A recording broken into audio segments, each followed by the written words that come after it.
এখন আমি একটু আপনাদেরকে আমার হিসাবটা দেখাই। আমার ব্যাংকে 120 টাকা ব্যতীত আর কোনো টাকা আসলে, এটা যদি কেউ যদি প্রমাণ করতে পারেন, আপনি যা বলবেন তাই আমি করব।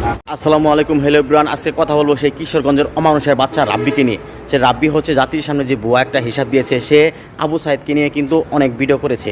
সে আবু সাইদকে নিয়ে ফান্ড কালেকশনে যে ভিডিওগুলো করেছে সেই ভিডিওগুলো কিন্তু বর্তমানে ট্রেন্ডিংয়ে আছে এবং কি এখনও আছে।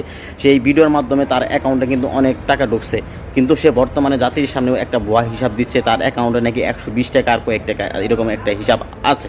কিন্তু সে বিল্লাল ভাইয়ের গাড়ি ঘুষ চাপানোর চেষ্টা করতেছে। বিল্লাল ভাই কিন্তু এবং কি তার পুরো টিম জাতির সামনে যেটা সত্য সেটাই কিন্তু হিসাবটা দিয়েছে। কিন্তু বর্তমানে রাব্বি, কিশোরগঞ্জের রাব্বি, সে একটা ভুয়া হিসাব আপনাদেরকে দিচ্ছে। এটা আসলে দুঃখজনক, কারণ সে বাটপার চিটার। এরা এখন আমরা সব যারা আছি সবাই জানি, সবাই বুঝে গেছি সে একটা বাটপার চিটার। কারণ তার ফান্ড কালেকশনের যে ভিডিওগুলো সেগুলো বর্তমানে ট্রেন্ডিংয়ে আছে। সেই ট্রেন্ডিংয়ে থাকা ভিডিও কীভাবে 120 টাকা ঢুকে, সে একটা জাতির সামনে ভুয়া একটা হিসাব দিচ্ছে।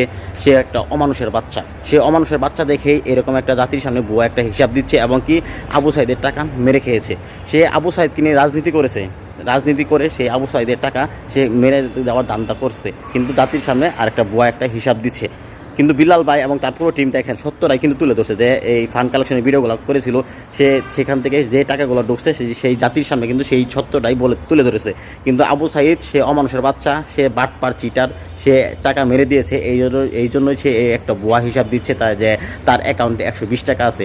আসলে কিশোরগঞ্জবাসী, আমি আপনাদেরকে বলতে চাই, আপনারা এই রাব্বিকে ধরুন, রাব্বির কাছ থেকে সঠিক হিসাবটা নিন। সে আবু সাইদের টাকা মেরে দিয়েছে, এই চিটারকে ধরুন, এই অমানুষের বাচ্চাটাকে ধরুন, তাহলে সত্য জানতে পারবেন। সবাই ভালো থাকবেন, সুস্থ থাকবেন, আল্লাহ হাফেজ।